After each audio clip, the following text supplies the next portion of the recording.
बदलो बदलो साथी भारत की तकदीर को, भारत की तकदीर को पहचानो आने वाले, पहचानो आने वाले कल की तस्वीर को। बदलो बदलो साथी भारत की तकदीर को, भारत की तकदीर को, भारत की तकदीर को, भारत की तकदीर को।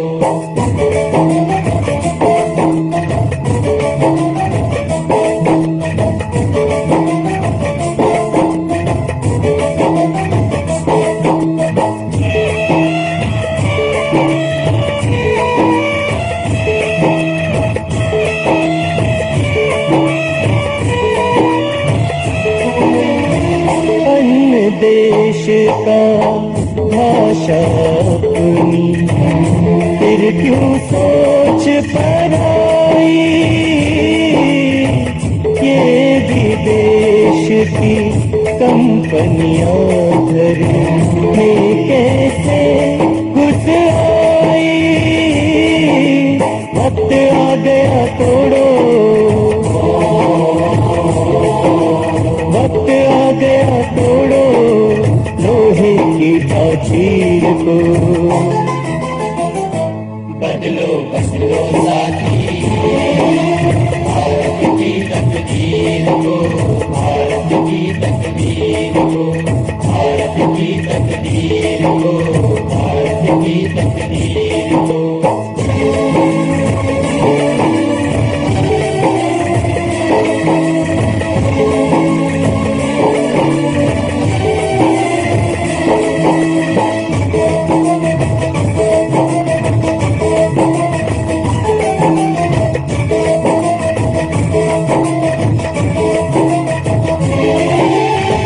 भाग गए अंग्रेज मगर है बाकी बची गुलामी। हर भारतवासी का केवल अब होगा संग्रामी। शोलों में लिखना होगा, शोलों में लिखना होगा सच की तहरीर को। बदलो बदलो साथी भारत की तकदीर को, भारत की तकदीर को, भारत की तकदीर को, भारत की तकदीर को।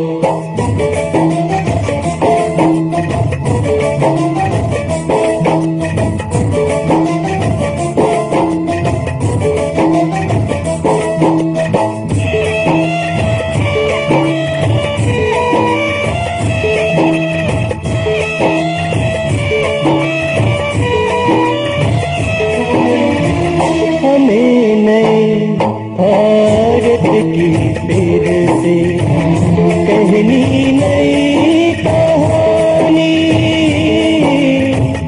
प्राणों में जागी है फिर से सोई हुई जवानी। हमें जगाना होगा, हमें जगाना होगा पुरखों की जागीर को। बदलो बदलो साथी भारत की तकदीर को, भारत की तकदीर को, भारत की तकदीर को, भारत की तकदीर को।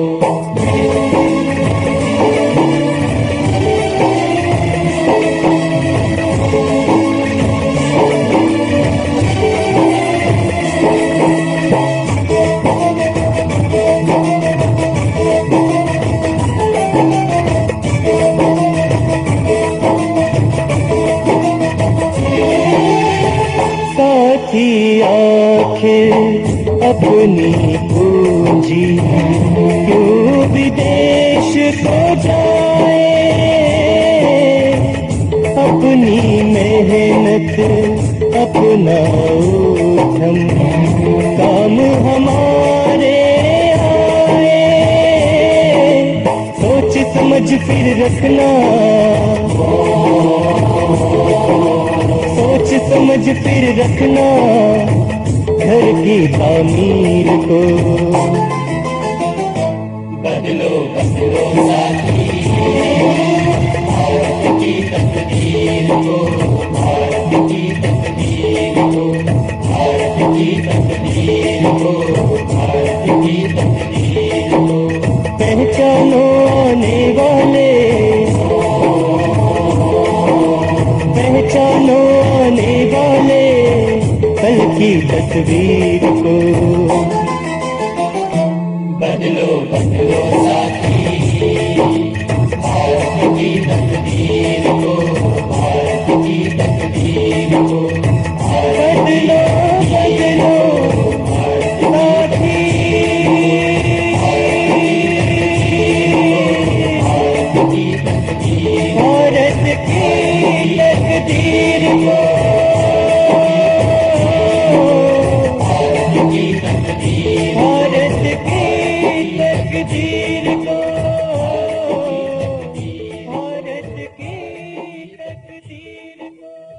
मैं चाहता हूं कि गुजराती भाषा नहीं बोल पाता, इसलिए हिंदी में बात करूंगा।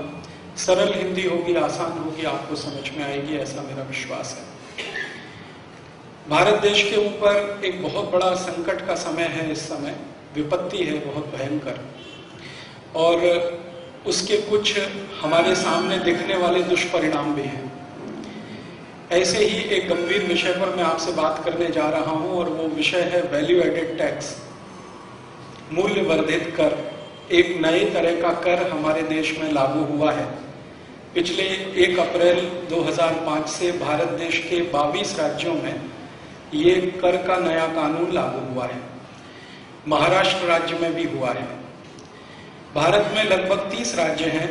30 राज्यों में से 8 राज्य ऐसे हैं जहां पर अभी तक ये कानून लागू नहीं हुआ है, और उस कानून के लागू नहीं होने का कारण है, महाराष्ट्र जी ने जैसा कहा, वहां के व्यापारियों में, वहां के उद्योगपतियों में, वहां के ग्राहकों में थोड़ी चेतना पैदा हुई है, थोड़े वो जग गए हैं, और उनकी चेतना ने सरकार को मजबूर कर दिया है कि वहां अभी तक वैट नहीं है। भारत देश के जिन 8 राज्यों में वैट नहीं है, वैल्यू एडेड टैक्स नहीं है, अगर इनकी कुल जनसंख्या को जोड़ दिया जाए तो वो 55 कोटि है, 55 करोड़ है, 55 करोड़।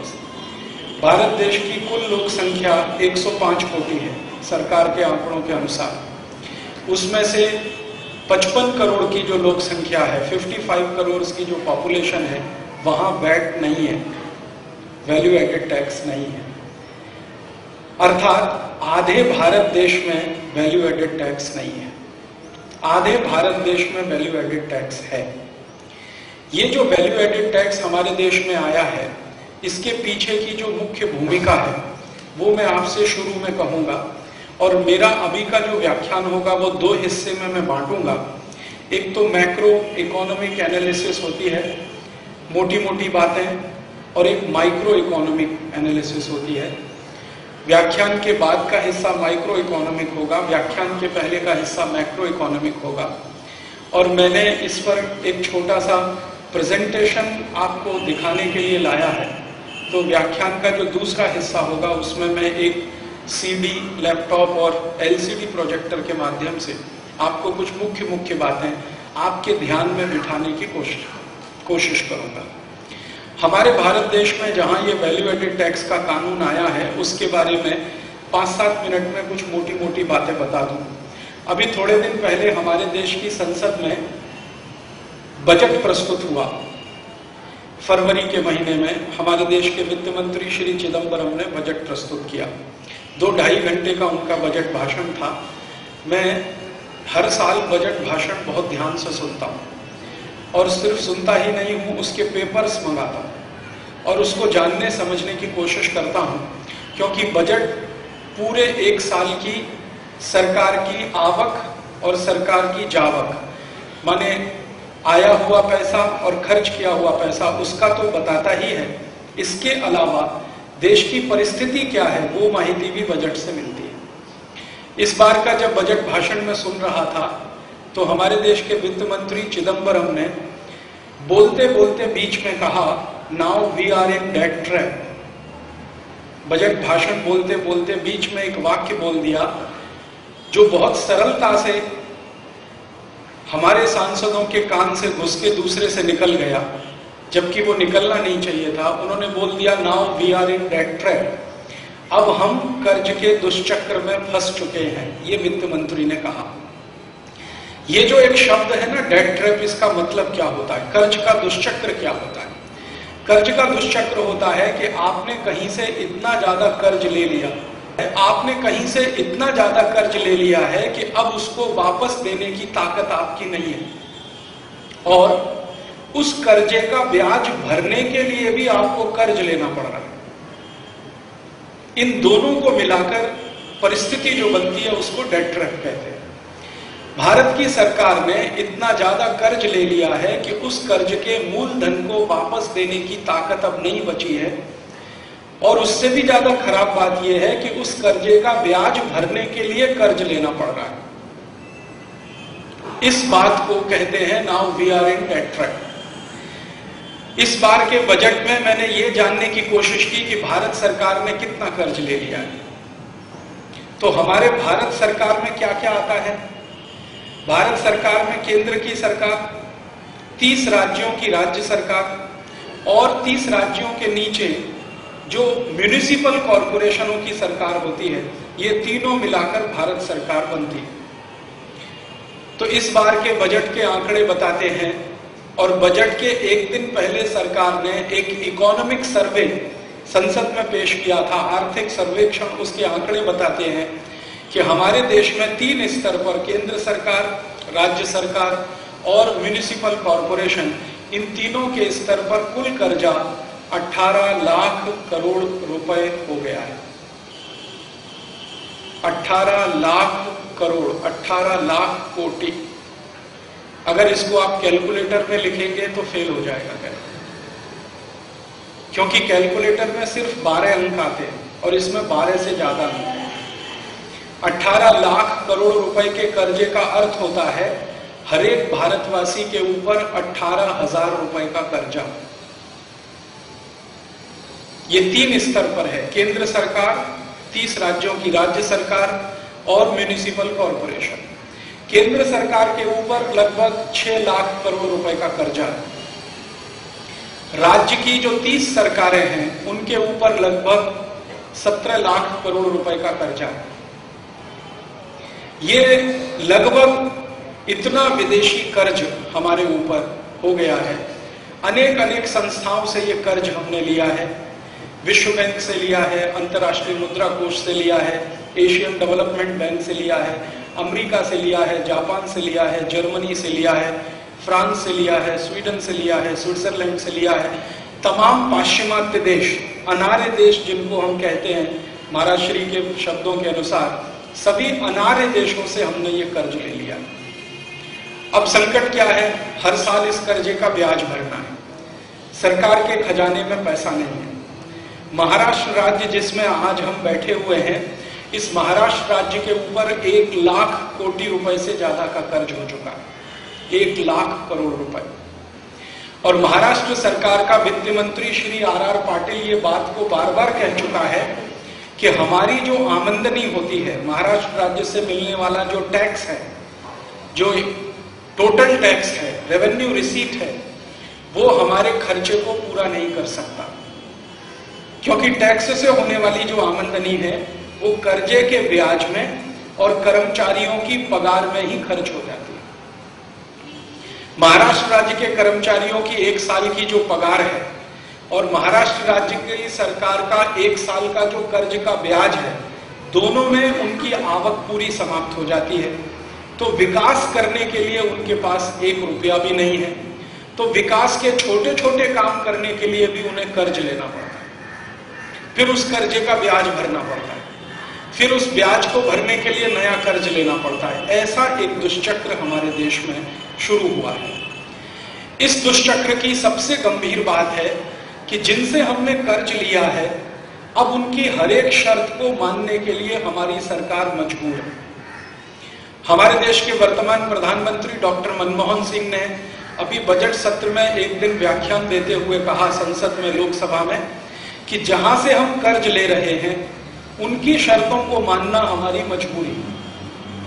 हम उनको ना नहीं कह सकते। वो जो भी कहेंगे हमें वैसा ही करना पड़ेगा। वो कहेंगे कि भारत का ये कानून बदल दो तो बदलना पड़ेगा। वो कहेंगे भारत में नया टैक्स लगा दो तो लगाना पड़ेगा। वो कहेंगे भारत के लोगों को जहर दे के मार डालो तो उसकी कोई व्यवस्था करनी पड़ेगी। वो जैसे कहेंगे हमको वैसे ही चलना पड़ेगा। ये हमारे देश के वर्तमान प्रधानमंत्री मनमोहन सिंह ने संसद के बजट सत्र में 2 बार कहा, 1 बार नहीं 2 बार कहा। और हर बार उन्होंने कहा कि हमारी मजबूरी है, हम क्या करें, हमने जहां से कर्ज लिया है उनकी हर बात माननी है। अब अगर ऐसी स्थिति हमारे देश में है कि हमने कर्ज लिया है तो उनकी हर बात माननी है, तो जो कर्ज देने वाले हैं उनकी बातें क्या हैं जो हमें माननी है? सबसे खराब बातें जो वो हमें कहते हैं मानने के लिए, उनमें से 3 बातें सबसे खराब हैं। वैसे तो सभी खराब हैं, लेकिन 3 सबसे ज्यादा खराब है। जहां से हम कर्ज लेते हैं वो सबसे पहले हमको ये कहते हैं कि आप अपनी करेंसी का कीमत गिरा दो। हमारी करेंसी है रुपया और अंतरराष्ट्रीय करेंसी है डॉलर या यूरो डॉलर। तो वो ये कहते हैं कि डॉलर और यूरो डॉलर की तुलना में आप रुपए की कीमत कम कर दो। ये वो सबसे पहली शर्त लगाते हैं। अगर हम उनसे ये कहें कि हम ये नहीं करेंगे तो कहते हैं फिर कर्ज नहीं मिलेगा आपको। और हमारी सरकार की हालत इतनी खराब है कि बिना कर्जे के बजट नहीं बना सकते, बिना कर्जे के किसी को पगार नहीं दे सकते। तो जैसे ही वो कर्ज लेते हैं तो पहली ही शर्त मानते हैं कि रुपए की कीमत गिरा दो। मैं आपकी जानकारी के लिए एक छोटी सी माहिती देता हूं। जिस दिन भारत आजाद हुआ 15 अगस्त 1947 को, उस दिन भारत महाराज जी कर्ज मुक्त देश था। 15 अगस्त 1947 की तारीख में भारत देश पर 1 पैसे का भी कर्ज नहीं था। हमने सबसे पहली बार कर्जा लिया 1952 में, जब हमारे देश में पंचवार्षिक योजना शुरू हुई। दूसरा कर्ज लिया 1957 में, तीसरा लिया 1962 में, और 62 में डबल कर्ज लिया महाराज जी हमने। पहला तो लिया पंचवार्षिक योजना, तीसरी पंचवार्षिक योजना के लिए, और दूसरा लिया चीन से भारत पर जो हमला हो गया था उस चीनी हमले का सामना करने के लिए। इसी तरह चौथी बार कर्ज लिया 1965 में, पाकिस्तानी हमला हुआ और हमले से देश को बचाना है। 5वीं बार कर्ज लिया 1967 में, 6ठी बार लिया 1971-72 में, और उस समय भी महाराज जी 2 कर्ज लेने पड़े, डबल लेना पड़ा। एक तो पंचवार्षिक योजना के लिए, दूसरा बांग्लादेश बनाने के लिए। पाकिस्तान का हमला हुआ था 1971 में और उसका दुष्परिणाम बाद में बांग्लादेश रूप में आया। उसके बाद आगे कर्ज लिया 77 में, फिर 82 में, फिर 84 में, फिर ऐसे करते करते कर्ज लेते गए। 1991 तक हम जब कर्ज लेते थे तो उसका नियम यह था कि 2-3 साल 4 साल में एक बार लेते थे। 1991 में हमारे देश में डॉक्टर मनमोहन सिंह जब वित्त मंत्री बने तो इन्होंने एक नियम बना दिया कि भारत अब हर साल कर्ज लेगा। 1991 के पहले हर 2-3 साल 4 साल में या 5 साल में एक बार कर्ज लेंगे। 91 के बाद इस देश में एक नियम आया, उधारीकरण। गलती से उसको कह देते हैं उदारीकरण। वो उदारीकरण नहीं है, उधारीकरण है। तो नियम बन गया हर साल हम कर्ज लेंगे। 1991 के पहले महाराज जी इस देश में नियम था कि केंद्र सरकार विदेशी कर्ज लेती थी और राज्य को बांटती थी जिसको जितनी जरूरत हो। 1991 में नियम बन गया कि अभी सीधे राज्य सरकार भी विदेशी कर्ज ले सकती है। फिर 1996 में नियम बना इस देश में कि अब भारत का कोई भी म्युनिसिपल कॉरपोरेशन सीधे विदेशी कर्ज ले सकता है। फिर 2004 में, पिछले साल महाराज जी, एक नियम बना दिया है सरकार ने कि अब भारत की कोई भी ग्राम पंचायत सीधे विदेशी कर्ज ले सकती। पहले केंद्र सरकार लेती थी, फिर राज्य सरकार ने लेना शुरू किया, फिर म्युनिसिपल कॉरपोरेशन ने। अब भारत की ग्राम पंचायतें सीधे विदेशी कर्ज ले सकती हैं। और इस साल ये दुर्घटना हो गई, हिंदुस्तान की सबसे पहली ग्राम पंचायत जिसने विदेशी कर्ज लिया है वो कर्नाटक राज्य में है, और उस ग्राम पंचायत का नाम है पुत्तूर। उडुपी जिले में है। उडुपी दक्षिण कर्नाटक का आखिरी जिला है, उसके बाद केरल राज्य शुरू हो जाता है। तो उडुपी जिले की ग्राम पंचायत पुत्तूर, उसने इस साल $60 करोड़ विदेशी कर्ज लिया है। उस ग्राम पंचायत के सरपंच से मुझे मिलने का सौभाग्य मिला अभी थोड़े दिन पहले, क्योंकि मैं उस गांव में व्याख्यान देने गया था। मैंने सरपंच को पूछा, भाई ये $60 करोड़ जो आपने कर्ज लिया है इसको वापस कैसे करेंगे? तो कहने लगा, राजीव भाई मैंने पूरी ग्राम पंचायत को गिरवी रख दिया है, मॉर्गेज कर। माने ग्राम पंचायत की सारी संपत्ति उसने गिरवी रख के $60 कोटी कर्ज ले लिया। वापस कैसे करेंगे? वो कहता है ग्राम पंचायत की संपत्ति बिक जाएगी, इससे ज्यादा क्या होगा।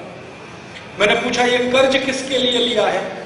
तो पूरी ग्राम पंचायत को पानी देना है, पीने का पानी, उसके लिए पाइपलाइन बिछानी है, उसके लिए कर्ज लिया। मैंने उसको पूछा अभी क्या हो रहा है? तो कहने लगा पाइपलाइन बिछा रहे हैं, पानी है, पानी नहीं है, पाइपलाइन बिछा रहे हैं। पानी कब आएगा? तो पानी लाने के लिए अगले साल फिर नया कर्ज लेंगे। पानी क्यों नहीं है? क्योंकि पानी आए तब जब कोई डैम हो, बंधारा हो, तालाब हो जिसमें पानी इकट्ठा हो, वो पानी पाइपलाइन से गांव में जाए। वहां कोई तालाब नहीं है, बांध नहीं है, डैम नहीं है, बंधारा नहीं है, तो पानी तो मिलने से रहा। तो अगले साल बांध बांधने के लिए नया कर्ज लेंगे। इस साल पाइपलाइन डालने के लिए कर्ज ले लिया है। और उस पुत्तूर ग्राम पंचायत ने भारत के 6,32,000 ग्राम पंचायतों के लिए रास्ता खोल दिया है, अब सब कर्ज लेना शुरू करें। और हमारे वर्तमान प्रधानमंत्री का सबसे ज्यादा जोर है ऋणम कृत्वा घृतम पिबेत, यावत जीवेत सुखम जीवेत ऋणम कृत्वा घृतम पिबेत। हमारे देश में एक व्यक्ति हुए चारवाक, उनका एक फिलॉसफी था, उसको भारतीयों ने कभी स्वीकार नहीं किया। वो फिलॉसफी यही था, ऋणम कृत्वा घृतम पिबेत यावत जीवेत सुखम जीवेत। जब तक जियो सुख से जियो, कर्जा लेके घी पियो। तो हमारे प्रधानमंत्री ने सबके लिए रास्ते खोल दिए हैं। आप परिवार में हैं तो कर्जा लो, कर्जा लेके घर बांधो, कर्जा लेके कार खरीदो, कर्जा लेके क्रेडिट कार्ड रखो, कर्जा लेके शेयर बाजार में पैसा लगाओ, कर्जा लेके धंधा करो, कर्जा लेके कुछ भी करो। कर्ज की खुली छूट है। किसानों के लिए कह दिया तुम कर्जा लो और आत्महत्या करो, क्योंकि जितना कर्ज लोगे उतना ब्याज भरना है, ब्याज भरना है, पैसा नहीं है तो आत्महत्या करो। तो हर साल किसानों की आत्महत्याएं हो रही हैं, छोटे छोटे व्यापारी मर रहे हैं, फंस रहे हैं। ये कर्जे का एक मकड़ जाल हिंदुस्तान में शुरू कर दिया है। जैसे अमेरिका में होता है ना, कोई बच्चा जन्म लेता है तो कर्ज में और मरता है तब भी कर्ज में। वही व्यवस्था अब हिंदुस्तान में लाई जा रही है। अब इसमें समस्या क्या आती है कि कर्ज लेना तो आसान है, पटाना मुश्किल है, क्योंकि ब्याज भरना पड़ता है और ब्याज की कई सारी शर्तें होती हैं, वो तकलीफ देता है। तो उनकी शर्तें क्या होती हैं? सबसे खराब शर्त होती है, आप कर्जा जिस दिन लोगे उसी दिन वो कहेंगे कि आपकी रुपए की कीमत गिराओ। तो हमारी सरकार रुपए की कीमत गिराती है। 15 अगस्त 1947 को जिस दिन भारत आजाद हुआ, कर्ज मुक्त देश था, उस दिन भारत का ₹1 और अमेरिका का $1 दोनों बराबर थे। 15 अगस्त 1947 का कोई भी समाचार पत्र निकालकर आप पढ़ना, क्योंकि उस जमाने में कुछ अखबार निकलते थे। एक अखबार निकलता था हिंदुस्तान टाइम्स, एक निकलता था टाइम्स ऑफ इंडिया, एक निकलता था मुंबई समाचार। मुंबई समाचार आजादी के पहले का अखबार। आपके यहाँ कोई लाइब्रेरी में मुंबई समाचार की कॉपी मिल जाएगी 15 अगस्त 1947 की। उसके फ्रंट पेज पर रुपए और डॉलर का एक्सचेंज रेट लिखा हुआ है, राइट हैंड में कोने पर है। उसकी कटिंग मेरे हाथ में है, मेरी फाइल में है। ₹1 $1 बराबर है। ₹1 एक स्टर्लिंग पाउंड बराबर है। स्टर्लिंग पाउंड माने ब्रिटेन की करेंसी। ₹1 और एक फ्रैंक फ्रांस की करेंसी वो बराबर है। ₹1 और एक ड्यूशमार्क जर्मनी की करेंसी वो बराबर है। दुनिया में उस समय जितने भी बड़े देश माने जाते हैं उनका एक करेंसी और हमारा एक करेंसी बराबर है। कारण क्या है कि वो दिन तक भारत कर्ज मुक्त देश है, वो दिन तक हम कर्ज देने वाले देश हैं, लेने वाले नहीं। 15 अगस्त 1947 को भारत साहूकार था और भारत का कर्जा इंग्लैंड के ऊपर था 1732 कोटी स्टर्लिंग पाउंड। 1732 कोटी स्टर्लिंग पाउंड हमारा कर्ज इंग्लैंड के ऊपर था, जो हमने उनको दिया था 1939 में दूसरा विश्व युद्ध लड़ने के लिए, क्योंकि इंग्लैंड के पास दूसरा विश्व युद्ध लड़ने के लिए पैसा नहीं था और हिटलर उनको मारने को तैयार बैठा था। तो हिटलर से इंग्लैंड को बचाने के लिए भारत के नागरिकों ने इंग्लैंड को मदद किया था और इंग्लैंड ने हमको वायदा किया था कि अगर भारत हमारी मदद करेगा दूसरे विश्व युद्ध में तो हम भारत को आजाद करेंगे जल्दी से। उस मदद के रूप में हमने 1732 स्टर्लिंग पाउंड उनको दे दी, करोड़ स्टर्लिंग पाउंड उनको दिया था। उन्होंने वायदा किया कि जब भारत को आजाद करेंगे तो वापस देंगे, लेकिन वो आज तक हमने कभी वापस उनसे मांगा नहीं और उन्होंने कभी हमको दिया नहीं। 1952 में संसद में एक बार इस पर बात हुई और हमारे देश के कई सांसदों ने भारत के प्रधानमंत्री पंडित जवाहरलाल नेहरू को कहा कि हमने पैसा दिया था इंग्लैंड को वापस ले लो। तो नेहरू जी ने कहा छोड़ दो, माफ कर दो, क्योंकि उनसे दोस्ती बनानी है अपने को। तो किसी ने कहा कि ये 250 साल हमारे ऊपर जो कुकर्म किया है, बलात्कार किया है, दुष्कर्म किया है, वो सभी भूल जाएं। तो नेहरू जी ने कहा हाँ, अंतर्राष्ट्रीय संबंधों में सभी भुलाना पड़ता है। ऐसी ऐसी कुछ बातें कह के वो सब उन्होंने छोड़ दिया, माफ कर दिया। अगर वही हमने वापस ले लिया होता तो हिंदुस्तान को पंचवार्षिक योजना को चलाने के लिए विदेशी कर्ज लेने की आवश्यकता नहीं पड़ती, उसी पैसे से हम देश का विकास कर सकते थे। खैर, वो हमने छोड़ दिया और हमने नया कर्ज लेना शुरू किया और जब से कर्ज लेना शुरू किया उसी दिन से भारत के रुपए की कीमत कम होना शुरू हुआ और कम होते होते होते होते आज लगभग 44 रुपया डॉलर के आसपास आ गया।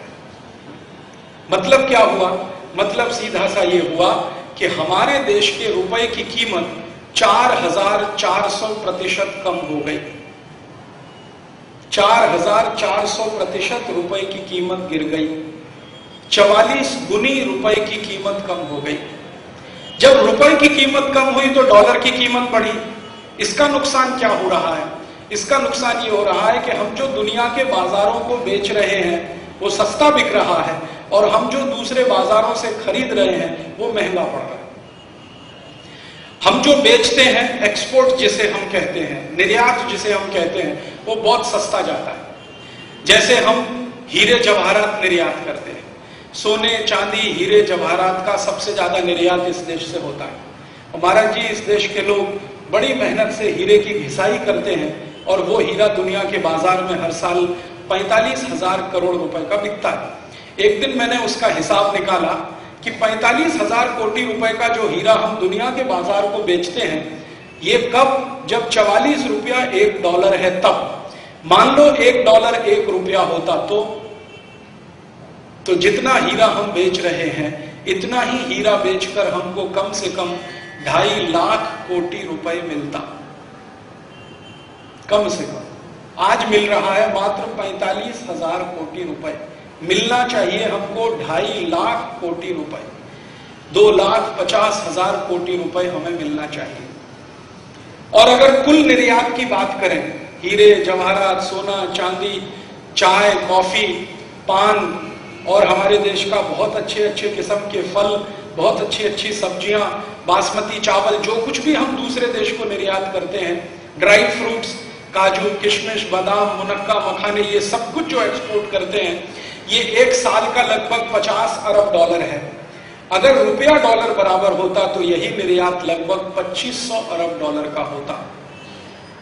और 2500 अरब डॉलर का अगर निर्यात हम करते हर साल तो हिंदुस्तान 10 साल में सोने की चिड़िया हो जाता। भारत की एक एक गांव की सड़क सोने से बन जाती, एक एक मंदिर इस देश में सोने चांदी का हो जाता। लेकिन ऐसा नहीं है। कारण क्या है? रुपए की कीमत गिरी है, डॉलर की कीमत बढ़ी है। तो जो कुछ हम बेच रहे हैं वो कौड़ी के भाव में जाता है। एक और छोटा सा उदाहरण देता हूं। भारत देश का सबसे ज्यादा जो निर्यात होता है, हीरे जवाहरात, सोने चांदी के बाद दूसरे नंबर पर वो है कच्चा माल, रॉ मटेरियल। लोहा बनाने का कच्चा माल हम बेचते हैं, मैग्नीज ओर हम एक्सपोर्ट करते हैं, आयरन ओर एक्सपोर्ट करते हैं। 1956 में महाराज जी 7 रुपए किलो हम आयरन ओर एक्सपोर्ट करते थे। 1990 में 1 किलो कच्चा लोहा 7 रुपए में बेचते थे। आज वही लोहा 15 पैसे में बिकता है। जो लोहा हम 7 रुपए किलो में बेचते थे दुनिया के बाजार में, कच्चा लोहा, वही लोहा अब हम 15 पैसे किलो में बेच रहे हैं। माने हर 1 किलो लोहे के निर्यात पर 6 रुपए 85 पैसे का हानि हो रहा है। और हर दिन 2 करोड़ टन कच्चा लोहा इस देश से विदेश जा रहा है। 1 टन में 1000 किलो होता है। 2 कोटी में 1000 का गुणा करो और उसमें 6 रुपए 85 पैसे का और गुणा करो। हर दिन इतने 1000 करोड़ रुपए का नुकसान लोहे के निर्यात में। इसी तरह मैग्नीज और एक्सपोर्ट करते हैं, इसी तरह हम कॉपर का और एक्सपोर्ट करते हैं, बहुत कुछ एक्सपोर्ट करते हैं। सिले सिलाई कपड़े, खादी के कपड़े, कॉटन के वस्त्र, ये सब जो हम कुछ बाहर बेचते हैं, ये सब में हमको भयंकर हानि होती है। क्योंकि डॉलर बहुत मजबूत है, रुपया कमजोर है। डॉलर कमजोर मजबूत है क्योंकि वो हमने कर्ज ले रखा है डॉलर में। जिस करेंसी में आप कर्ज लेंगे उसकी कीमत बढ़ेगी और आपकी करेंसी की कीमत गिरेगी। इसका एक दूसरा दुष्प्रभाव और होता है महाराज जी, हम जब दूसरे देशों से कुछ खरीदते हैं, diesel, petrol, kerosene, LPG, CNG के लिए कच्चा तेल खरीदते हैं, वो महंगा हो जाता है। जो हम बेचते हैं वो सस्ता है, जो खरीदते हैं महंगा है। सस्ता बेचे महंगा खरीदें तो घाटे का धंधा, और घाटे के धंधे को पूर्ति करने के लिए कर्ज लेना, कर्ज का ब्याज भरने के लिए कर्ज लेना है। इस तरह के दुष्चक्र में हमारा देश अभी फंसा हुआ है। और ये कितना महंगा है। एक दिन मैंने हिसाब लगाया कि डीजल, पेट्रोल, केरोसिन, एलपीजी जो कुछ हम खरीदते हैं आज, 45 रुपए लीटर हम पेट्रोल खरीदते हैं, 30 रुपए लीटर डीजल खरीदते हैं, 300 सवा 300 रुपए का एलपीजी गैस का सिलेंडर खरीदते हैं। ये कब, जब $1 1 रुपया है तब। मान लो $1 44 रुपया है तब। मान लो $1 1 रुपया होता तो, भारत ने कर्ज नहीं लिया होता, 1 रुपया $1 होता तो पेट्रोल की कीमत 1 रुपए लीटर, 1 रुपए 5-7 पैसे लीटर पेट्रोल हमें मिलता। डीजल की कीमत 40-45 पैसे लीटर। रसोई गैस का सिलेंडर 15 रुपए, 15 या 20 रुपए। दिल्ली से अमेरिका जाना और अमेरिका से वापस दिल्ली आना 450 रुपए में। मुंबई से दिल्ली जाना, दिल्ली से मुंबई वापस आना एसी स्लीपर क्लास मुश्किल से 22-23 रुपए में। हर चीज इस देश में आज जिस कीमत पर मिल रही है उससे 44 गुनी सस्ती हो जाती सीधे सीधे, अगर रुपया डॉलर बराबर होता। रुपया डॉलर कब बराबर होता? जब भारत कर्ज मुक्त होता, कर्ज नहीं लिया होता। अर्थात जिन नेताओं ने कर्ज लेकर इस देश को दुष्चक्र में फंसाया है, ईश्वर उनकी आत्मा को कभी शांति प्रदान न करे, ऐसी मेरी ईश्वर से प्रार्थना है। हमारे देश में कहते हैं ना, मरने वाले की आत्मा को शांति मिले। मैं कहता हूं कि जिन नेताओं ने कर्ज लेकर इस देश को कर्ज के दुष्चक्र में फंसा दिया, जिंदगी भर उनकी आत्मा भटकती रहे, उनको कोई योनि न मिले। क्योंकि जितना बड़ा पाप कर्म वो करके चले गए, अब उसका दुष्परिणाम हमारी आने वाली 20 पीढ़ियों को भुगतना पड़ेगा।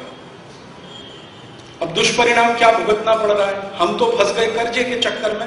हमने कभी कर्ज मांगा नहीं, कर्ज सरकार ने लिया, नागरिकों को उसका भुगतान करना है। कैसे? कर्ज तो सरकार लेती है, कर्ज का ब्याज भरने के लिए वो टैक्स आपके ऊपर लगाती है, और टैक्स हर साल इस देश में बढ़ता जाता है। हिंदुस्तान दुनिया के सबसे खराब देशों में माना जाता है जहां सबसे ज्यादा टैक्स है। इस देश में टैक्स टैक्स टैक्स इतने ज्यादा हैं कि आपका दिमाग घूम जाए अगर मैं आपको सरल शब्दों में समझाना शुरू कर दूं कि आप कितना टैक्स भरते हैं सरकार। आप हिंदुस्तान की सरकार को 3 स्तर पर टैक्स देते हैं। एक तो केंद्र सरकार को देते हैं, दूसरा राज्य सरकार को देते हैं, फिर तीसरा म्युनिसिपल कॉर्पोरेशन को देते हैं, और अभी ग्राम पंचायत को भी देना शुरू हो गया इस देश में। तो आप जो टैक्स भरते हैं वो 2 तरह के हैं। एक तो प्रत्यक्ष कर के रूप में डायरेक्ट टैक्स, और एक तो इनडायरेक्ट टैक्स अप्रत्यक्ष कर के रूप में। प्रत्यक्ष कर क्या होता है? इनकम टैक्स जो आप भरते हैं, और इनकम टैक्स का एक भाई है कॉर्पोरेट टैक्स, जो आप कंपनी के रूप में भरते हैं, ये दोनों जो है ना वो प्रत्यक्ष कर है, डायरेक्ट टैक्स है। इनको छोड़कर जितने भी टैक्स आप भरते हैं वो सभी इनडायरेक्ट टैक्सेस हैं, जैसे central excise, state excise, CST, SST, SST को खत्म करके अब वैट लाया है, म्यूनिसिपल कॉर्पोरेशन का टैक्स भरते हैं, एग्जिट टैक्स देते हैं, एंट्री टैक्स देते हैं, रोड टैक्स देते हैं, टोल टैक्स देते हैं, म्यूनिसिपल कॉर्पोरेशन टैक्स देते हैं, सब तरह का जो टैक्स देते हैं आप वो सभी इनडायरेक्ट हैं। दो टैक्स डायरेक्ट हैं, इनकम टैक्स और कॉर्पोरेट टैक्स। हाँ, ये टैक्स के रूप में आप जितना पैसा देते हैं भारत सरकार को, उसका मैंने इस साल के बजट में से हिसाब निकाला। हर साल महाराज जी भारत के लोग आज की तारीख में 7,50,000 कोटि रुपए टैक्स भरते हैं। हर साल भारत के लोग 7,50,000 कोटि रुपए, केंद्र को, राज्य को और म्युनिसिपल कॉर्पोरेशन को, तीनों स्तर पर। कैसे भरते हैं मैं आपको सरल सरल शब्दों में समझाता हूं। आप 1 लीटर पेट्रोल खरीदते हैं, 45 रुपए का आता है। आपको मालूम है 1 लीटर पेट्रोल मात्र 12 रुपए का बनता है आज की तारीख में। 1 लीटर पेट्रोल को भारत देश में जो कंपनी बनाती है, Bharat petroleum, Hindustan petroleum, Indian oil corporation, उनकी बैलेंस शीट के अनुसार 1 लीटर पेट्रोल बनाने में ज्यादा से ज्यादा 12 रुपए खर्च होता है। 7 रुपए खर्च होता है कच्चा तेल खरीदने में 1 लीटर, 5 रुपए खर्च होता है 1 लीटर कच्चे तेल को 1 लीटर पेट्रोल बनाने में। लगभग 12 रुपए लीटर में पेट्रोल बनता है। अब उस पर 33 रुपए महाराज जी टैक्स लगता है। 12 रुपए लीटर में जो पेट्रोल उत्पादन होता है उस पर 33 रुपए टैक्स का लगता है। कहां से शुरू होता है? सेंट्रल एक्साइज ड्यूटी, फिर सीएसटी, फिर राज्य के ऊपर लगने वाले तमाम कर, फिर बहुत तरह के दूसरे इनडायरेक्ट टैक्सेस। टोटल टैक्सेस 33 रुपए बैठता है, उत्पादन खर्चा 12 रुपए बैठता है, अर्थात पेट्रोल के खर्चे से ज्यादा पेट्रोल का टैक्स। आपने 1 लीटर पेट्रोल खरीदा, 33 रुपए सरकार के खजाने में जमा कर दिया टैक्स के रूप में। 2 लीटर पेट्रोल खरीदा, 66 रुपए जमा किया। हर दिन भारतवासी 500 करोड़ लीटर पेट्रोल खरीदते हैं और 1 लीटर पे 33 रुपए टैक्स देते हैं, तो 500 कोटि में 33 का गुणा कर दीजिए, लगभग 15 से 16 हजार कोटि रुपए का टैक्स हर दिन आप देते हैं पेट्रोल खरीदने में। इसी तरह डीजल का उत्पादन खर्च 10 रुपए लीटर है और उसका टैक्स 20 रुपए लीटर है। डीजल के उत्पादन खर्च से 2 गुना उस पर टैक्स है। भारत के किसान 300 कोटि लीटर डीजल हर दिन खरीदते हैं और हर दिन 6,000 कोटि रुपए टैक्स का देते हैं। इसी तरह से आप कुछ भी खरीदें, आप मान लीजिए मुंबई में अपना घर बनाएं, घर बनाने के लिए आपको सीमेंट लगेगा। सीमेंट का एक पैकेट बाजार से 130 रुपए में आप जब खरीदते हैं तो उसमें 65 रुपए टैक्स जाता है। एक पैकेट सीमेंट का बनाने का खर्चा मात्र 65 रुपए ही आता है। 65 रुपए उसमें टैक्स जाता है, डायरेक्ट और इनडायरेक्ट। अगर मान लीजिए 10 लाख रुपए का आपने घर बनाया और 2 लाख रुपए का सीमेंट उसमें खर्च किया, तो 1 लाख रुपए आपने सीधे सरकार के खजाने में टैक्स का दे दिया। लोहा आप खरीदते हैं, लोहा लगाते हैं घर में, 27 से 30 रुपए किलो का लोहा मिलता है, 12 से 15 रुपए किलो का लोहा बनता है, उस पर लगभग उतना ही टैक्स आप देते हैं। फिर आप ईंट खरीदते हैं, ब्रिक्स, 4 रुपए की अगर एक ईंट है तो 2 रुपए टैक्स में जाता है, 2 रुपए उसका उत्पादन खर्चा है। फिर ईंट के साथ बालू लगती है, बालू तो महाराज जी फोकट की आती है, उस पर भी टैक्स लगता है इस देश में।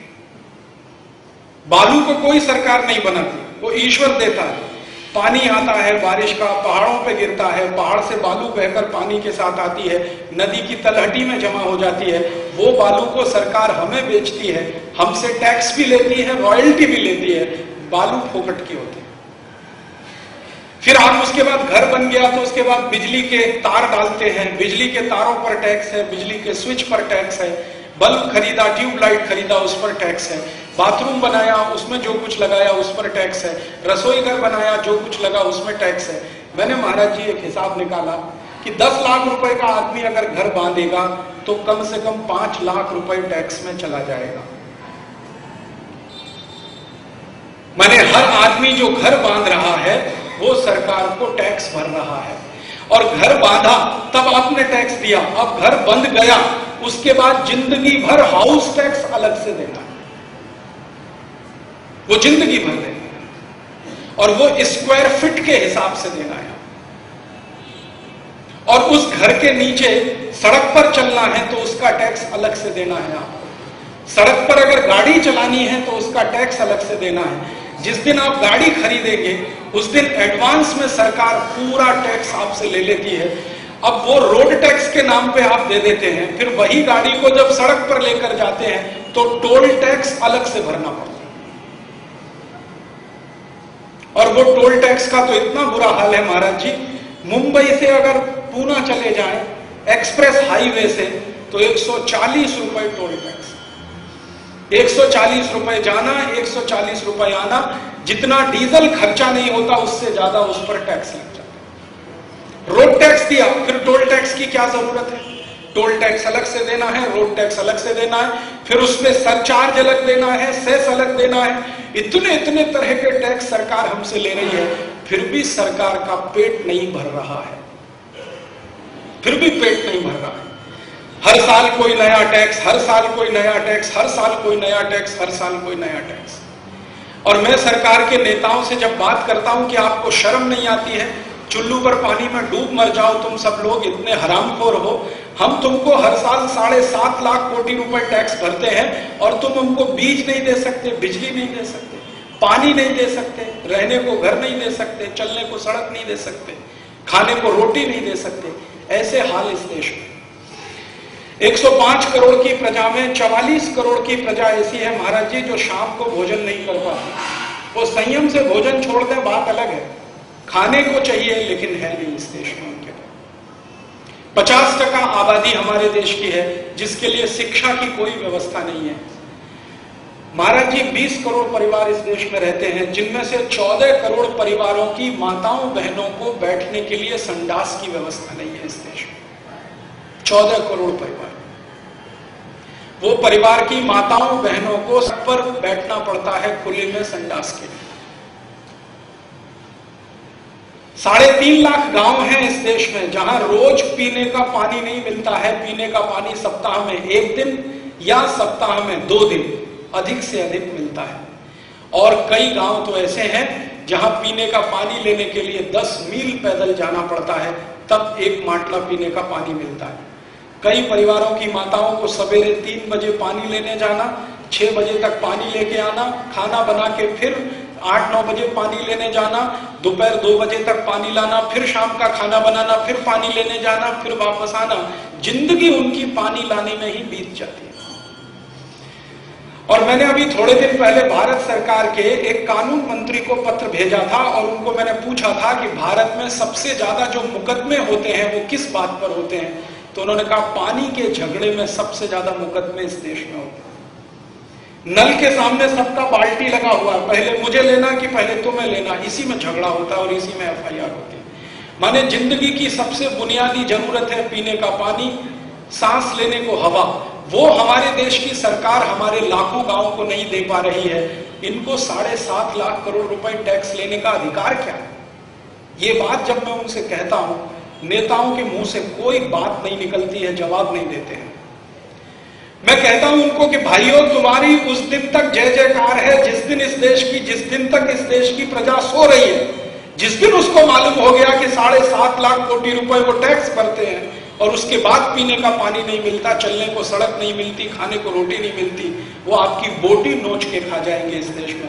तुम उस दिन तक ईश्वर से प्रार्थना करते रहो जब तक इस देश की प्रजा को ये माहिती नहीं है। जिस दिन ये माहिती होना शुरू हो गई उस दिन इस देश की प्रजा तुमको सड़क पे खड़ा नहीं रहने देगी। ऐसे हमारे देश में हरामखोरी का शासन आया है। आजादी के पहले जितनी हरामखोरी होती थी, आजादी के बाद उससे कई गुनी ज्यादा हो गई है। अंग्रेज जितना टैक्स कभी नहीं ले पाए इस देश से, उससे ज्यादा टैक्स अब इस सरकार ने लेना शुरू किया है। और इतना टैक्स लेने पे भी दिल नहीं भरता उसका। मैं भारत देश की सरकार की तुलना एक दारू पीने वाले पति के साथ करता हूं। एक शराबी पति होता है, वो रोज अपनी बीवी के पास आता है और कहता है कल से दारू नहीं पीऊंगा, आज पैसा दे दे पीने के। बीवी सोचती है कल सुधर जाएगा, चलो आज दे दो। वो बीवी से लेके जाता, अगले दिन फिर आता, कहता कल से दारू नहीं पीऊंगा, आज और दे दे। फिर कल उसका कभी आता नहीं। भारत सरकार की यही हालत है, दारूबाज पति के जैसी, जो भारत के नागरिकों के सामने सरकार आती है, कहती है आज ये टैक्स दे दो, 2 साल के बाद हटा देंगे, 3 साल के बाद हटा देंगे, 5 साल के बाद हटा देंगे, लेकिन वो कभी हटता नहीं। आप बहुत सारे व्यापारी बंधुओं को मैं एक पुरानी बात याद दिलाता हूं। 1959 और 60 में जब सेल्स टैक्स आया इस देश में, तो केंद्र सरकार ने वायदा किया देश के लोगों से, और वो वायदा प्रधानमंत्री का वायदा था, कोई साधारण व्यक्ति का वायदा नहीं था, कि जैसे ही ये सेल्स टैक्स आएगा हम सीएसटी हटा देंगे, सेंट्रल सेल्स टैक्स हटा देंगे। परिणाम क्या हुआ? सेल्स टैक्स भी आया, 45 साल रहा, लेकिन सीएसटी भी रहा, उसको आज तक हटाया नहीं। माने इतने झूठखोर प्रधानमंत्री इस देश में हुए हैं कि संसद में वायदा करें, लोगों से वायदा करें, फिर टैक्स कानून वापस न लें। माने सरकार की हालत है नए नए टैक्स लगाना, नए नए टैक्स लगाना, टैक्स एक भी वापस नहीं लेना।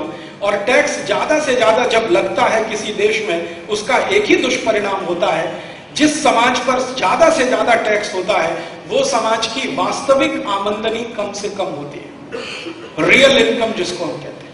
अगर टैक्स ज्यादा होगा तो रियल इनकम कम होगी। कैसे होगी?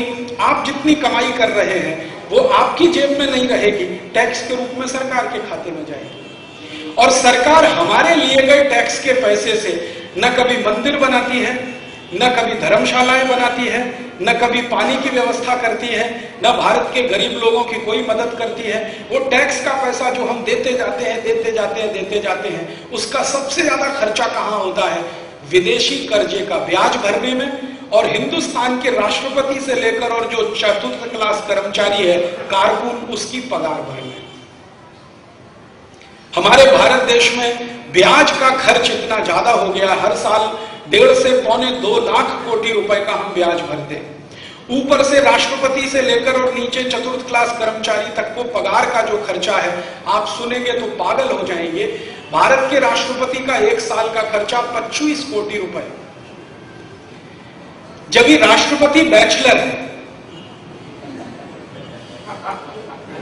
ब्रह्मचारी है, अकेला है, बीवी नहीं है, बच्चे नहीं है, तो 25 कोटि रुपए साल का खर्चा। जो कभी लालू यादव देश का राष्ट्रपति बना तो आप जानते हैं लालू यादव बैचलर नहीं है, और उसके घर में पूरी क्रिकेट टीम 11 लोग हैं, पति पत्नी 2 और 9 बच्चे। राबड़ी देवी भला हो उसका, 9 बच्चे हैं, 2 पति पत्नी हैं, और साली साले अगर सब मिला दिए जाएं तो पूरा कुनबा 56 लोग हैं महाराज जी उस परिवार। ये कभी अगर राष्ट्रपति बन के पहुंच गया गलती से, क्योंकि रेल मंत्री तक तो हो गया है, राष्ट्रपति भी होने की शक्यता है, क्योंकि हिंदुस्तान एक अद्भुत देश है। जो आदमी किसी स्कूल का चपरासी नहीं हो सकता, वो इस देश का राष्ट्रपति हो सकता है। जो आदमी इस देश में दुकान नहीं चला सकता, वो इस देश में वाणिज्य मंत्री हो सकता है। जिसको फाइनेंस का ABCD नहीं मालूम, वो वित्त मंत्री हो सकता है, और जिसको शिक्षा का ABCD नहीं मालूम, वो शिक्षा मंत्री हो सकता है, और जिसको कुछ नहीं मालूम, वो प्रधानमंत्री हो सकता है। हमारे देश का विचित्र नहीं। अज्ञानी व्यक्ति ज्ञानी पर शासन करे, वो समाज की सबसे बड़ी विडंबना है। जब अज्ञानी लोग ज्ञानियों पर शासन करेंगे, देश ऐसे ही चलेगा जैसे चलता है। आज तो दुर्भाग्य है कि भारत के राष्ट्रपति बैचलर हैं। अगर जो कभी शादीशुदा व्यक्ति राष्ट्रपति हुआ तो ये 25 कोटि का खर्चा कहां जाएगा? उपराष्ट्रपति का साल का खर्चा 22 कोटि है, प्रधानमंत्री का साल का खर्चा 20 कोटि है, उप प्रधानमंत्री का 18 कोटि है, पूरे मंत्रिमंडल का साल का खर्चा 350 करोड़ है। 28 अब तो 30 राज्य हैं, हर एक मुख्यमंत्री और उसके साथ मंत्रियों का खर्चा, एक दिन मैंने पूरा जोड़ा, 77,000 कोटि रुपए। इस देश की सीमा की रक्षा करने वाली जो आर्मी है, उसका खर्चा भारत के हरामखोर नेताओं के खर्चे से कम है। हमारे देश की सीमा की रक्षा करने वाले जो सैनिक हैं, आर्मी में काम करते हैं, उनका 1 साल का खर्चा भारत के भ्रष्टाचारी नेताओं के खर्चे से कम है। ये स्थिति इस देश में। तो ये जो सारे खर्चे होते हैं वो आपके टैक्स के पैसे से होते हैं। फिर इसके ऊपर भ्रष्टाचार अलग होता है महाराज जी, ये तो पगार का खर्चा है, ऊपर से भ्रष्टाचार के बारे में अब सरकार का ही एक कमीशन कहता है, मैं नहीं कहता, सेंट्रल विजिलेंस कमीशन बोलता है कि हर साल भारत में 80 से 85 हजार कोटी रुपए का घोटाला होता है। हर साल इससे कम नहीं होता। और अगर कभी कभी कोई साल तो विचित्र निकल आता है, जिस दिन घोटाला और महाघोटाला, जैसे पिछले साल एक घोटाला हुआ अब्दुल करीम तेल की घोटाला, 35,000 कोटी का घोटाला एक ही आदमी कर दिया। एक जमाने में बोफोर्स घोटाला हुआ था महाराज जी, 170 कोटी रुपए का, आज 35,000 कोटी रुपए का करीब तेल की घोटाला हो चुका। तो ये घोटालों में 80-85 हजार कोटी अलग खर्च होता है, पगार में 77,000 कोटी खर्च होता है, 1.5-2 लाख कोटी ब्याज में जाता है। इतना ही पैसा हमारे देश के नेताओं के ऊपर खर्च होता है।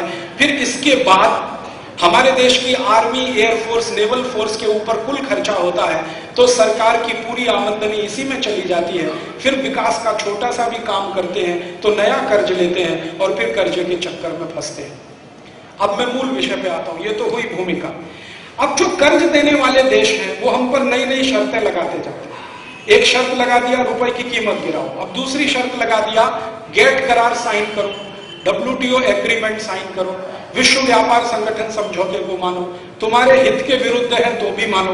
और हमारी सरकार ने इसी कर्जे के चक्कर में 1994 के साल में 15 दिसंबर को एक गेट करार साइन कर दिया, WTO एग्रीमेंट साइन कर दिया।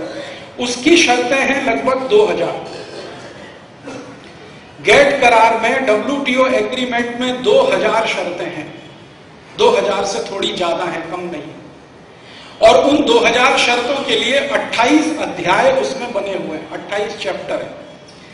कुछ चैप्टर के नाम उसमें दिए हुए हैं। एग्रीमेंट ऑन एग्रीकल्चर ये एक है, उसमें 56 शर्तें हैं। एग्रीमेंट ऑन टेक्सटाइल वो एक चैप्टर है, उसमें 65 शर्तें हैं।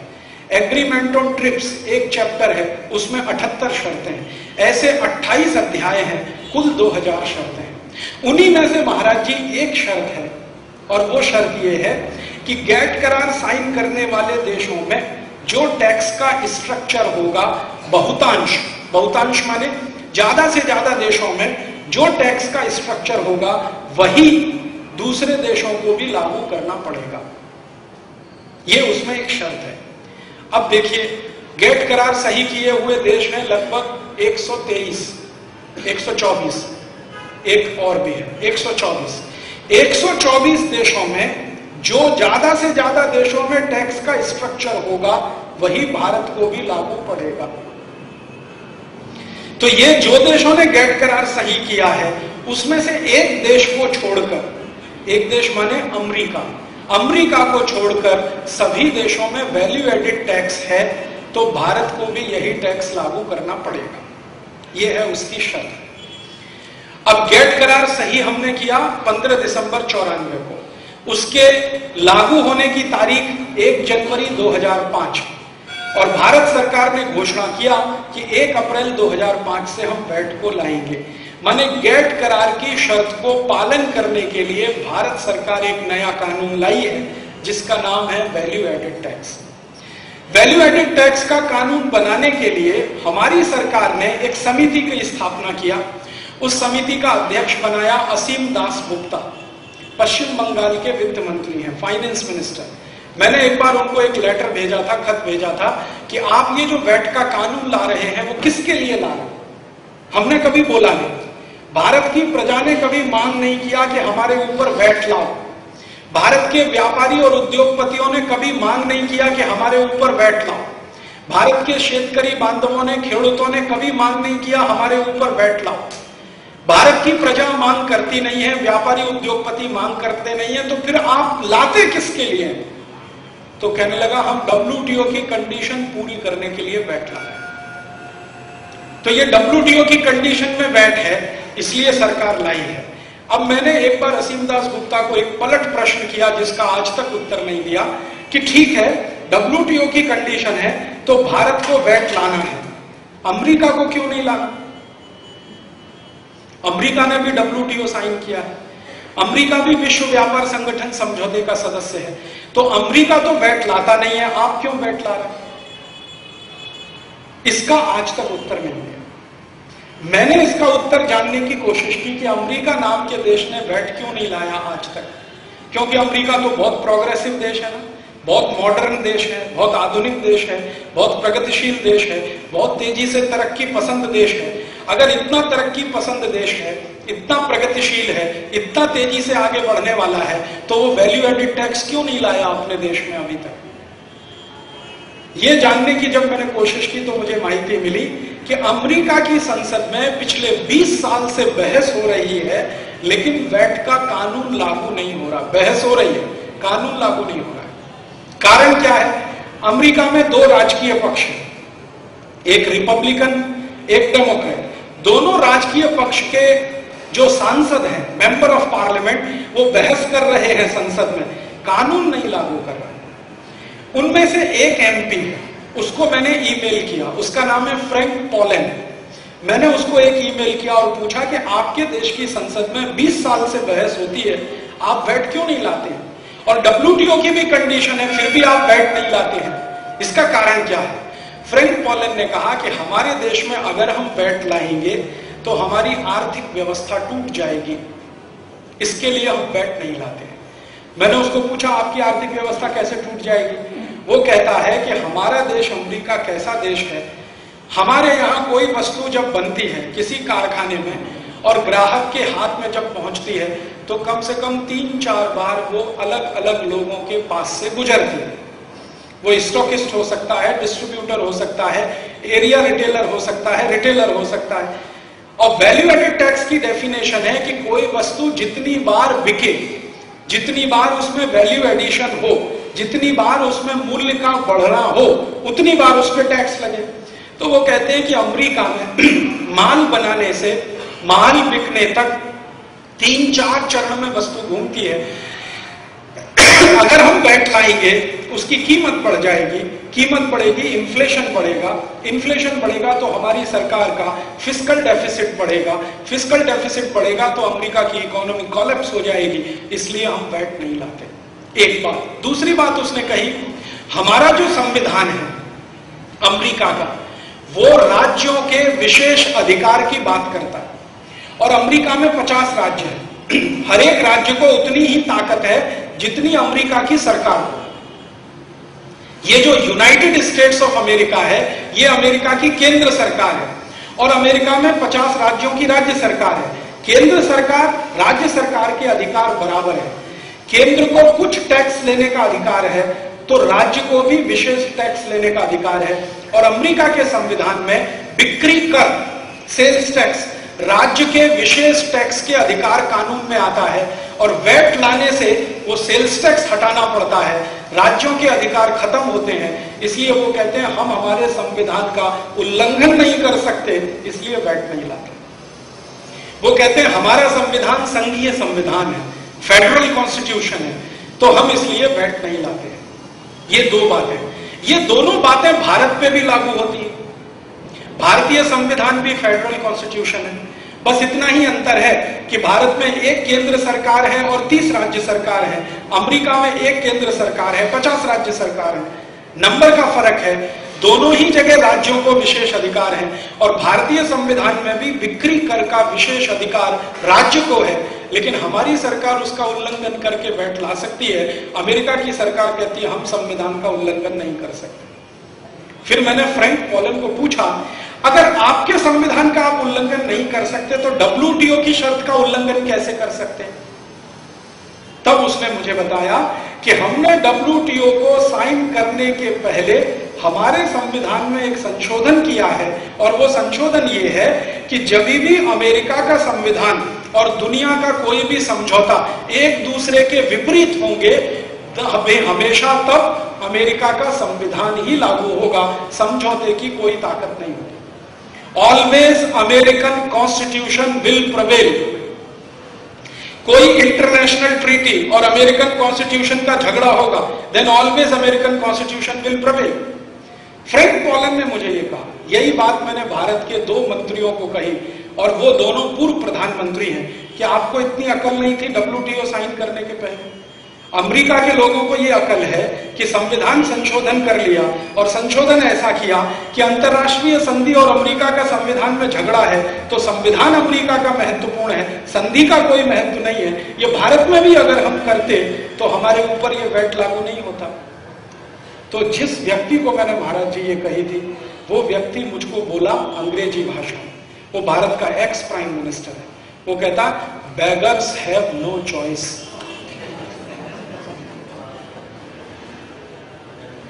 Beggars have no choice. और ये व्यक्ति जिसने मुझे ये कहा, उसका नाम है इंद्र कुमार गुजराल, जो भारत में प्रधानमंत्री रह चुका है। वो कहता है हम भी ये कर सकते थे संविधान संशोधन, लेकिन चूंकि हम भिखारी हैं इसलिए हम कुछ नहीं कर सकते। हम तो हाथ फैला के अमेरिका के सामने खड़े हैं भीख मांगने के लिए। जो कर सकता है वो अमेरिका कर सकता है, हम कुछ नहीं कर सकते। Beggars have no choice.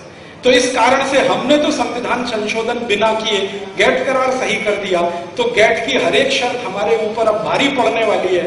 America ने संशोधन करके गैट करार सही किया, तो कोई भी काम जो अमेरिका विरोधी है, गैट के अंदर है, अमेरिका उसे नहीं माने तो कोई उसका कुछ नहीं बिगाड़ सकता। एक वो कहावत भी है ना, जिसकी लाठी उसकी भैंस। ताकत जिसके हाथ में है, कानून उसके पक्ष में है, नियम उसके पक्ष में है, संधि उसके पक्ष में। आज अमेरिका के हाथ में ताकत है तो सब कानून, सब संधि, सब नियम उसके पक्ष में है। दुनिया का कोई भी कानून, कोई भी नियम अमेरिका जब चाहे तब तोड़ सकता है और कोई उसका कुछ नहीं बिगाड़ सकता। अभी आपने देखा, दुनिया के सारे नियम तोड़कर उसने इराक पर हमला किया। पहले दुनिया को बताया कि उसके पास परमाणु बम है, एटम बम है, हाइड्रोजन बम है। इराक के पास कोई बम तो क्या, बंदूक की गोली नहीं निकली, ना एटम बम, ना हाइड्रोजन बम, ना कोई बम। फिर अमेरिका ने हमला किया तो कहता हाँ किया, अभी जिसको जो करना है कर ले। किसी ने क्या कर लिया उसका? यूनाइटेड नेशंस जैसी अंतरराष्ट्रीय संस्था भी अमेरिका की हाजी हाजी हाजी हाजी करती रहती है। अफगानिस्तान पे हमला किया, किसी ने क्या कर लिया? जापान के ऊपर 2 एटम बम गिरा दिए अमेरिका ने, किसी ने क्या कर लिया उसका? कोरिया के ऊपर बम गिराया उसने, किसी ने क्या किया? वियतनाम के ऊपर बम गिरा दिए, किसी ने क्या किया? तो जिसकी लाठी उसकी भैंस है, वो भी होता है। कोई संधि हो, कोई नियम हो, कोई कानून हो, अगर आपकी ताकत है तो सारे नियम कानून आपकी जेब में है, और अगर ताकत नहीं है तो वही नियम कानून आपके लिए फांसी का फंदा है। तो अमेरिका तो गैट करार सही करने के बावजूद वैट नहीं लाया, तो कोई उसको कुछ नहीं कह सकता। हमने सही कर दिया है गैट करार, तो वैट लाना हमारे लिए कंपलसरी हो गया, ये हमारी सरकार कहती है। अब ये जो शर्त है WTO की, जिसके आधार पर वैट आया है, उस वैट को हिंदुस्तान की सरकार ने एक ड्राफ्ट बना के भारत के 30 राज्यों की सरकार को दे दिया, ऐसा ऐसा कानून बना दो। 30 में से 22 राज्यों ने कानून बना के लागू कर दिया, और जिन राज्यों ने कानून बना के उसको लागू किया उनकी स्थिति क्या है? 15 मार्च को सरकार ने ड्राफ्ट दिया, 15 मार्च को, और 30 मार्च को ज्यादातर सरकारों ने कानून बना के लागू किया। कुछ राज्य सरकारों की तो यह स्थिति थी कि उनको ड्राफ्ट 27 मार्च को मिला और 30 मार्च को कानून बन गया और 1 अप्रैल से लागू हो गया। कोई बहस नहीं, कोई चर्चा नहीं, कोई बात नहीं। और मजे की बात यह है कि यह भारत में पहला ऐसा एक कानून बना टैक्स का जिसको बनाने वालों को मालूम नहीं है कि कानून क्या है। मैं महाराज जी आपसे बहुत गंभीर बात कर रहा हूं, कानून बनाने वालों को माहिती नहीं कानून क्या है। क्योंकि जब ये कानून बन गया, मेरे जैसे कुछ लोगों के हाथ में वो ड्राफ्ट आया। एक बार कर्नाटक राज्य सरकार के वित्त मंत्री को मैंने वो कानून की फोटोकॉपी और मेरे एक चिट्ठी के साथ भेजा, आपने ये पढ़ लिया, इसमें क्या क्या लिखा है आपको अंदाजा है? तो वहां का वित्त मंत्री सिद्धरामैया बोलता नहीं, अभी पढ़ने की फुर्सत नहीं मिली है, कानून बन गया, पढ़ने की फुर्सत नहीं मिली। किसने पढ़ लिया? फिर वो अधिकारियों ने पढ़ लिया। अधिकारियों को जनता से क्या लेना देना है? अधिकारियों की जनता के प्रति कोई जवाबदेही नहीं है, उनकी जवाबदेही मंत्रियों के प्रति है, मंत्रियों की जवाबदेही जनता के प्रति है। उन्होंने नहीं पढ़ा है और कानून बन गया। कई राज्यों में मंत्रियों ने यह कहा कि हमको पढ़ने का टाइम ही नहीं मिला, क्योंकि एक दिन पहले कानून बना, अगले दिन लागू हो गया। हम उसमें कोई बहस नहीं कर सके, सुझाव नहीं दे सके। ऐसी स्थिति में इस देश में आई तो परिणाम क्या हुआ है? अधिकांश लोगों को माहिती नहीं है वैट क्या है। जिनके ऊपर लागू हो रहा है उनको माहिती नहीं है, जिनके द्वारा लागू किया जा रहा है उनको माहिती नहीं है। और मैं आपको एक हास्यास्पद बात बताता हूं, पिछले 2.5-3 महीनों से मैं ज्यादा से ज्यादा व्याख्यान वैट पे कर रहा हूं और बड़े बड़े व्याख्यानों में ऑफिसर आके सामने बैठते हैं, कमिश्नर आके बैठता है। मैं पूछता हूं तुम क्यों आए हो? क्योंकि मैं तो तुमको गाली देने वाला हूं। तो उसने कहा आपके व्याख्यान से माहिती मिलती है कि वैट क्या है। हमको तो कोई माहिती नहीं दे रहा है कि वैट क्या है। लागू ऑफिसर को करना है, उसको माहिती नहीं है वैट क्या है। वो कहता अभी सरकार हमारा एक वर्कशॉप करने वाली है, फिर दूसरा वर्कशॉप होगा, फिर तीसरा वर्कशॉप होगा, धीरे धीरे माहिती मिलेगी, फिर हम लागू करेंगे। तो सभी